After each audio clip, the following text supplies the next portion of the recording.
Hey, everyone. Hey, John. This is Ted. DeProgram for Thursday, April 17th, 2025. Thanks for joining us. Lots to talk about, as always. Never a dull moment. John, sorry for the late start here. That's my fault. I was late coming, biking back across Central Park from physical therapy for my broken wrist. But it's they say I'm almost done. I'm almost ready. Yeah, good luck. So, Man, thank you. Quickly. Yeah, it turned out not to be that big a deal. I mean, just don't do that. Just don't break your wrist. It's better not to. Yeah. I have a friend who was in Rome last week. I'm sorry, he was in Milan last week, and went out for a few weeks. He was walking back to his hotel. He said 4 guys came out of an alley. They were on him before he even realized what was happening. One smashed him with an iron bar and just broke his arm right in two. Took his Rolex, took his wallet, took his phone. Yeah, and he said that the doctor said, as the doctor was resetting his arm, he said that this happens every night in central Milan, but usually people come in with stab wounds. That he was lucky. Oh my God! Yeah, that's really funny. Italy. I've been to Italy a bunch of times, and Milan. I have the dumbest Milan story. I was driving everywhere, and my ex-wife and I drive into Milan, and every parking lot was full, and there was no place to park the car.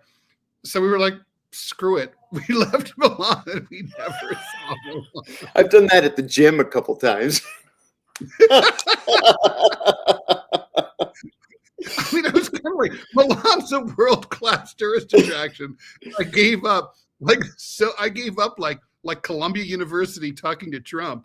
I mean, I just rolled. I was like, forget it. There's nothing we can do here. Every parking lot's full. I wanted to ask you, I'm sorry to interrupt. I wanted to ask you if you could relate to our viewers a story that you told me a couple of days ago. I happened to be in New York the other night. Ted and I went out for a few beers. But you said something about Columbia University that troubled me deeply, and I've been thinking about it ever since. Do you mind repeating that? It was about the IDs, about needing an ID and even having an ID. Yeah. So what happened was a couple of I'm an alumnus of Columbia, class of 1991, School of General Studies. I went to the School of Engineering and Applied Science before then, 81 to 84. Majored in applied physics, then ended up as a history major. Graduated with honors in history. Studied under Robert Paxton, the expert on fascism. My senior thesis was about Allied plans to occupy France as an enemy power at the end of World War II. So just to establish my bona fides here. And I worked at the School of General Studies Admissions and Financial Aid Office from 1991 to 1994. So those are my Columbia bona fides.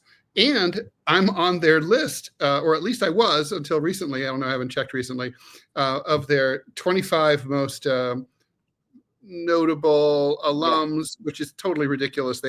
I should be lucky to be in the top 25,000, but I think cartoonist is sexy, right? So it's like there's only so many like Wall Street titans of industry you can have on a list like that. So, so I was the spice. Anyway, the point is, I have on my alumni card. I often go to Columbia to the library to work. It's a very quiet, nice place to work. It brings back fond memories. Looks exactly like it did when I went there in the 80s and 90s. And so anyway, I work on books there. It's a great spot. So anyway, the other day I was like, I'm going to go over there. I want to also just see what's going on. So they've locked all the gates to the campus, which by itself I already knew was the case, but that's very strange because my understanding was that, so first of all, there's a Columbia University runs between Broadway and Amsterdam Avenues in New York, and between 114th and 120th Streets. So that's the main central campus. There's a street that goes through it, West 116th Street. That is city property. It belongs to the city of New York. It's a public street. It's a public thoroughfare. And when and Columbia struck a deal many decades ago with the university, with the city, that they would pave it over and turn it into part of the campus, but it would always be open to the public so that people could walk through. There's a subway station at 116th and Broadway, so people who live on the other side on the east side of campus, you know, you don't want to have them, some elderly people in particular, walk all the way around campus. They can just walk through 116th Street. That's all locked up. And it has been ever since October 7th, 2023. Wow. And so things have been, you know, so it's very already disconcerting because this used to be really an integrated part of the community. They've set up these tents, these security tents, where you scan your ID. I went over there during the protests about a year ago, and I got scanned in, no problem, no muss, no fuss. The protests were still going on. The encampment was still going on. I beeped in just like a student, right? Beep. I wouldn't have been able to get into, say, a dorm, but I'm not trying to go into a dorm. I'm just trying to go to the library. This time I get and a big red light goes off, and I'm like, what's going on? I thought maybe I don't know, maybe the university heard some of my commentary. No, that's not it. They said, oh, alumni are no longer have the same privileges as before. You still have your ID, but now you have to use your UNI, your university numbered identification, which I never used for anything ever. I didn't even remember what it was. I had to use password recovery to get it. And you use that, you apply for it, and then that's my cat's tail. We can buy Clovis, you monster, there, just so you know what you're doing here. Anyway, so I had to obtain a 1-day QR code through this complicated website process, and then you have to tell them where you're going. Like, you can't say, I'm just going to campus. You can't say, oh, I'm going to go to this library and go to that library, which, you know, you very well might want to. I was like, I'm going to Butler Library, and they're like, and they want you to go straight there. So I walk onto campus, and it's like, you know, those photos of Pyongyang that you see where there's very few people out and about. Pedestrians are just hunkered down. There was no one hanging out on the steps of Low Library, which is the main area where people hang out.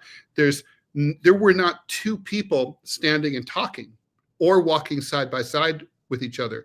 No students at all. Everyone was individuated. There were very few people just like head hunkered down, scared. The atmosphere of fear. And I saw, you know, as part of this deal that Columbia struck with the Trump administration just to be able to have a seat at the table to negotiate, they had to agree to hire 30 plus special sort of security squad to make sure nobody's protesting on campus, right?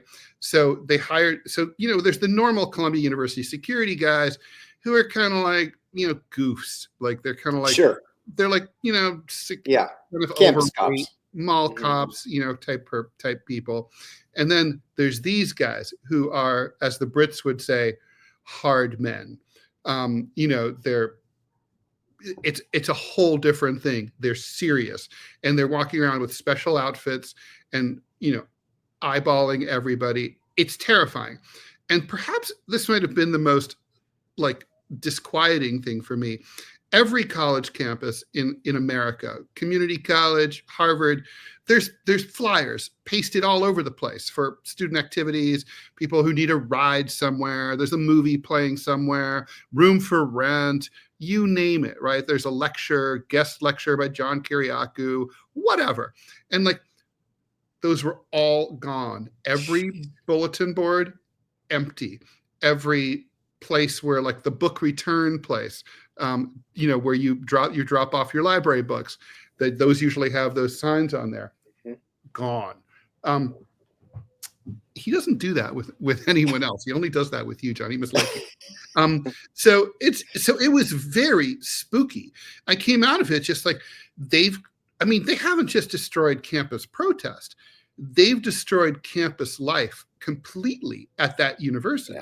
Yeah. And, this is I want to remind people, this is in Manhattan, in New York City, right? The name of Columbia, when you get a letter from them, on their official letterhead, it says Columbia University in the city of New York. That's the official name. And it's like, well, there's no city life here. It's dead. And I worked hard for my Columbia degree. I got it in 2 tranches to get my bachelor's. I went through hell to get it. I've even written books about it, so I'm not going to get into that here. But my point is, I could not in good conscience advise anybody to go there now. And I'm not even talking about like whether you're worried about being cracked in. It's not even like, even if you have no position on the Israel-Palestine conflict, even if you're apolitical, even if you're, an engineering student, completely apolitical, you just, why go there? It sucks. It's like and the thing is, there's no end in sight, right?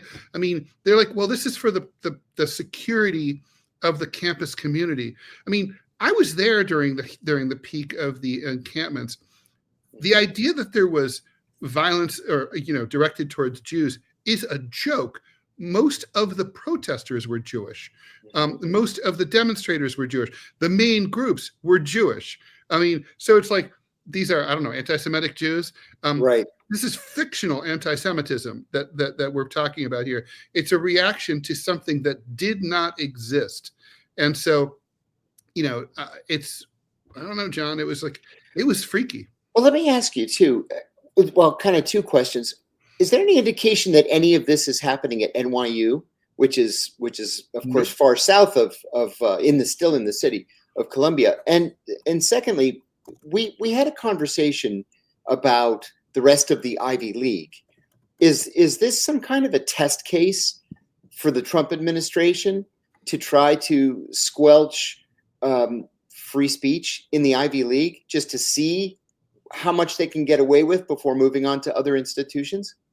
It does seem that way. What's funny is that, like, look, there were protests at every major college, including all the Ivies, in the spring of 2024.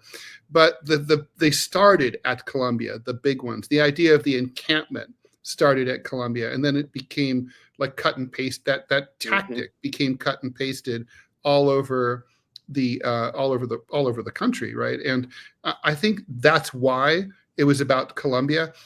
What was peculiar about it was, it's not like it, let's just say for the sake of argument, you buy the administration's argument wholesale, right?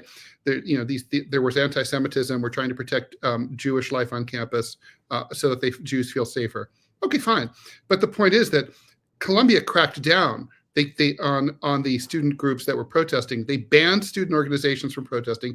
They banned protests. They called in the NYPD not once but twice onto campus to crack down and arrest the demonstrators, which they did by the scores. They had busloads of them arrested. They expelled students. They suspended students. They even, recent graduates, revoked their diplomas.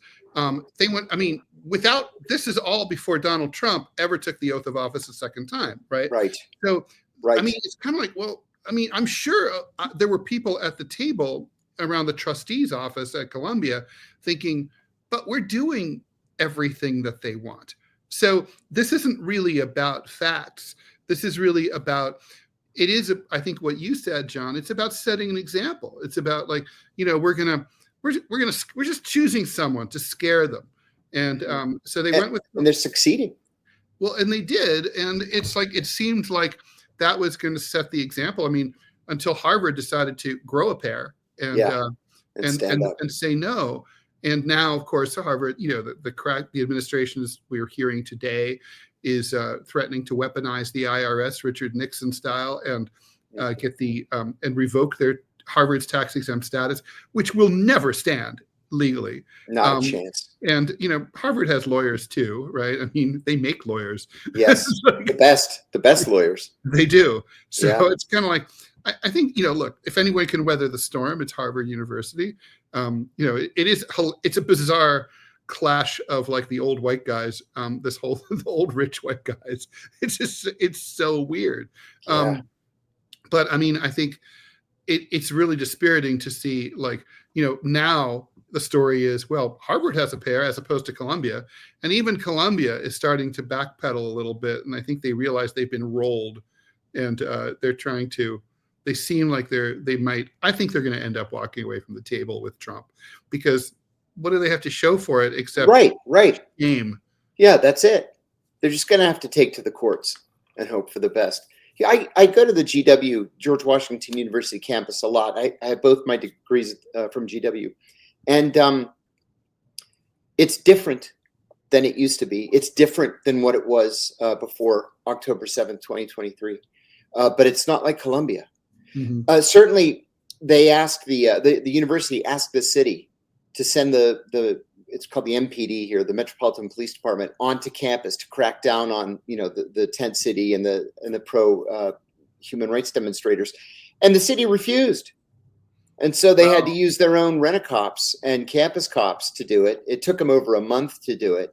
The only changes that I've seen at GW are that alumni can't get into the library anymore.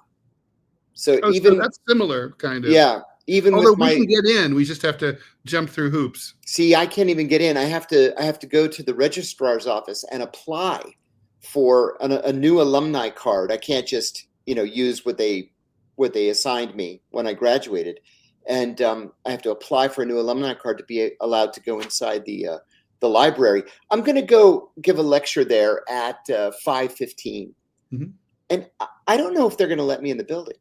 In fact, I got an email from the guy. Actually, let me look at the email real quickly. And I kind of had a chuckle. The class is in room B1, the basement of SMPA at 805 21st Street Northwest. The room is next to the elevators. Entering the building requires a hard pass, which you don't have. So the easiest way is for you to just wait for somebody else to open the door, and then you go in with them. Great. Thank you. So there's security's kicking. Oh yeah, that's going to be great. Yeah. Campus life isn't what it was, and isn't it funny? We thought that the changes we saw during COVID were onerous. This is ridiculous. It is ridiculous, and the thing that blows my mind is just the logic of it, right? I mean, it's a lot like after 9/11 when we invaded Afghanistan, and I was criticizing that decision, and a lot of my friends said, "Come on, you're a New Yorker. Like, we had to do something." And I'm like, it's better to do nothing than to do something stupid. And it's like, I mean, this is stupid. And you don't have to, and here you really don't have to do anything when really nothing much happened in the first place. No, there was no 9/11 here. No, nothing really happened. You're right.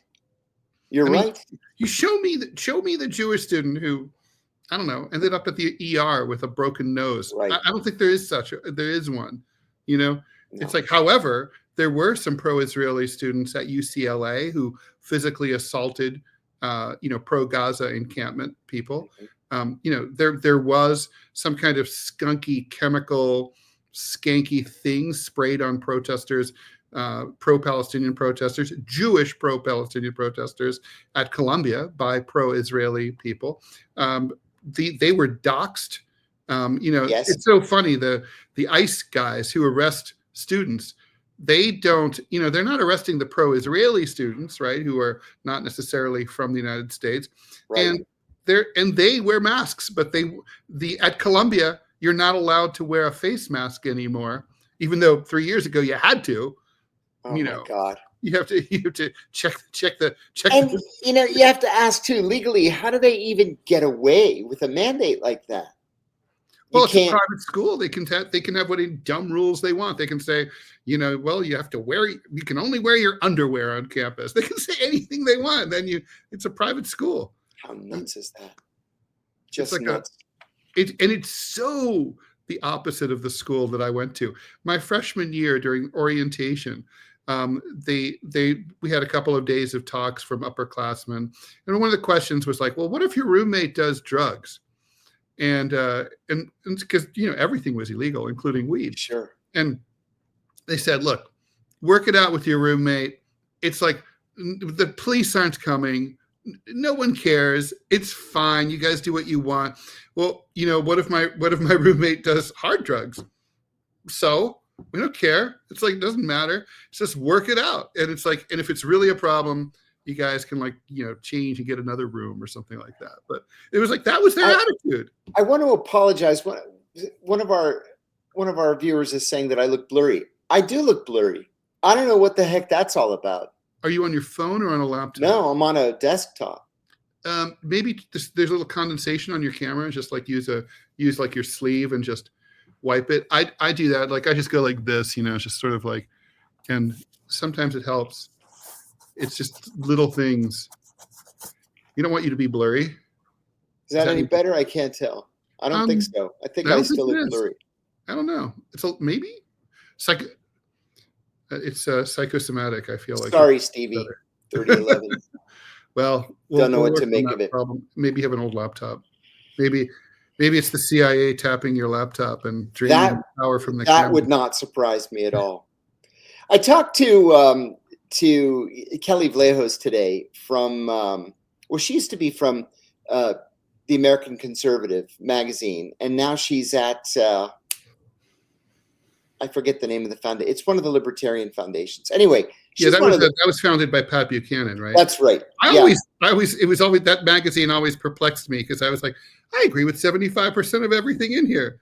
Exactly. And they ask me to write all the time for it, and I do when they ask, because I agree with most of what they say. Yeah, if they ever approached me, I would too. Yeah. But we were talking about exactly these same issues, beginning with universities and lamenting the loss of civil liberties. I posted this thing on Facebook today, and I hope that it's, well, on the one hand, I hope it's true because I don't want to look like an idiot. On the other hand, I hope it's not true because it makes me fear for my country. It's from Judith. Did you see this from Judith Roberts? Yeah. She's chief judge at Fort Berthold District Court. I don't know where that is. But anyway, she says, as an attorney, I'm deeply alarmed by an incident that occurred just this week and feel compelled to share it to raise awareness of the legal and constitutional crossroads we're rapidly approaching.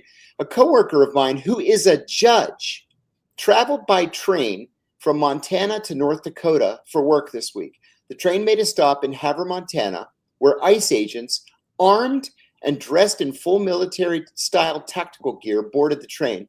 They walked the full length of the train and questioned every single passenger about their citizenship status.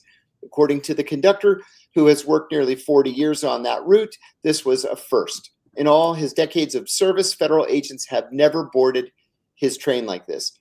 And it goes on to say that the truth of the matter is that ICE is legally permitted to operate within 100 miles of a border. You mentioned this, Ted, last week, and it's, something like 70% of the population is within 100 miles of a border. I'm probably exaggerating a little bit, but not much. It's a lot. Yeah, it's a lot. And so these ICE people were within their legal rights to stop this train and ask for citizenship or proof of citizenship. That doesn't mean that it's the right thing to do. That doesn't mean that it's not an assault on our civil liberties. And so it bothers me a lot that it's happening. At the same time, what do we do about it? We had just been discussing, you and Michelle and I had just been discussing how to respond to Homeland Security agents, border customs and border protection agents when we're flying back into the United States and they say, open up your phone or open up your laptop. Then what the heck do we do? So I don't know. It just seems to be getting worse and worse and worse. And either people don't know or aren't sure what to do to protect their civil liberties. And so because we don't know what to do, we're seeing this erosion that we really can't stop. I'm That's not right. sure how to respond. Yeah, I mean, look, I mean, it's bad enough that people don't even know things that they really ought to know already. Like, for example, how to handle themselves during a traffic stop. Yeah. Most people don't know. Like, hey, mind if I look in your trunk? You don't have to let them, right? But No, people don't know that was a And question. Do you mind if I look in your trunk? No. Yes, Yes, I do mind. No. Yes, No. yes, yeah. So do not look. I decline. I do not give you permission to look in my truck. So people don't know that. So here it's like basically everywhere within 100 miles of the border is effectively a port of entry as far as these guys go legally. Now, the main solution here, this is a reminder that when what I'm right now, I don't smoke weed. So please, what I'm about to say sounds really stupid, but really one would hope that if and when Democrats ever return to power, that they would repeal the law that authorizes ICE to operate within 100 miles of the border and only at authorized points of entry to the United States, like ports and, like naval ports and airports and so on, bus terminals from Canada. But they shouldn't be able to pull over a train and act like it's Nazi Germany and demand papiers. I mean, I don't even know, by the way, you don't have to carry ID in the United States, right? No, you're not compelled by law to carry ID. So let's just say you didn't have any, or you choose not to present it. The problem is then the ICE guys, they can say, well, legally, they can say, we don't know that this person's a citizen or not. Just out of an abundance of caution, we're going to detain them until we figure out who they are. And they can scoop you up and send you off to El Salvador. Send you to El Salvador. They sure can, legally. Yeah. I mean, it sounds ridiculous. It sounds like, two guys on YouTube talking shit, but it's actually true. It's true. And it's so like that's the thing. You're in this terrible position, right? Like you're carrying a U.S. passport or a U.S. passport card. I always have mine with me, and it's like so these goons come on, and you're scared, but you're like, oh, at least I'll be okay. I can show it. I'll be okay. And like that's the problem is that everybody's thinking I'll be okay, and then sure, someone else might not be okay, right? If everybody refused, if every time they tried this, all hell broke loose. Let's just say that story that your friend shared on, let's just say it was like, oh, the ICE agents came on and all hell broke loose. People were throwing things at them.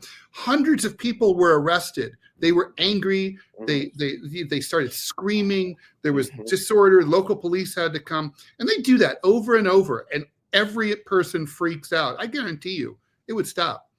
But it just, that's not how we're wired. It's like, I mean, I'm no braver than anybody else. I mean, I would, here's my ID, officer, And, like so many police departments across the country too, these guys have been utterly militarized. So they came on with long guns. They're in military fatigues. Why? Kevlar. Yeah. Why? Why are you in Kevlar and military fatigues on the border of North Dakota and Montana? What's that all about? Right.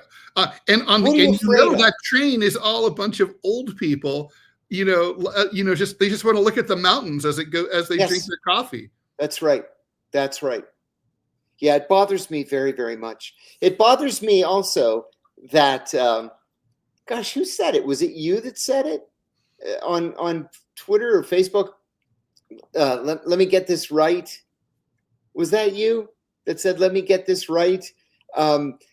We stood up to the Russians, we stood up to the Iranians, but we cower in the great presence of the president of El Salvador. No, that was someone else. Oh, somebody that I'm friends with on Facebook or something.